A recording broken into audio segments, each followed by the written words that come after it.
trading et avidité. Le trader doit souvent faire face à son avidité, à l'appât des gains qui vont influencer négativement son trading, car cela va avoir une influence sur la façon dont il va prendre ses décisions, sur la façon dont il va percevoir les informations sur les graphiques, etc. Donc on peut définir l'avidité ici comme un désir ardent et immodéré de posséder quelque chose. Ici, il s'agira d'être cupide, de vouloir toujours plus d'argent, toujours plus de gains, et bien souvent en prenant beaucoup plus de risques que d'habitude. L'une des choses à faire pour contenir cette émotion nocive pour votre trading est de posséder un véritable plan de trading sur lequel vous avez longuement travaillé et que vous avez backtesté. L'idéal même serait d'avoir ce plan de trading bien écrit et exposé quelque part, plutôt proche de votre station de trading pour pouvoir vous y référer le plus souvent possible. Il ne faut pas se laisser guider par les émotions qui polluent votre trading et il ne faut entrer en position que si toutes les conditions de votre plan de trading sont respectées.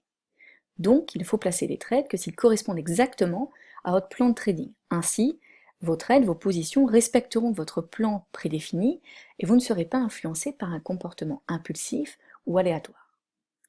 L'appât du gain et la volonté d'en vouloir toujours plus ne sont pas nécessairement des caractéristiques négatives pour votre trading.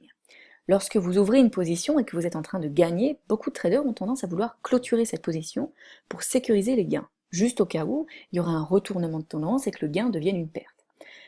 Alors que c'est à ce moment-là qu'il faut en vouloir plus, c'est à ce moment-là qu'il faut laisser la position se dérouler selon votre plan, puisque si votre position est gagnante, c'est que votre analyse initiale était correcte. Vous avez regardé votre graphique, vous avez bien identifié la tendance, les niveaux de support, les niveaux de résistance, des points de retournement ou au contraire de confirmation de tendance, etc. Donc vous avez basé votre analyse sur des faits dans un bon état d'esprit.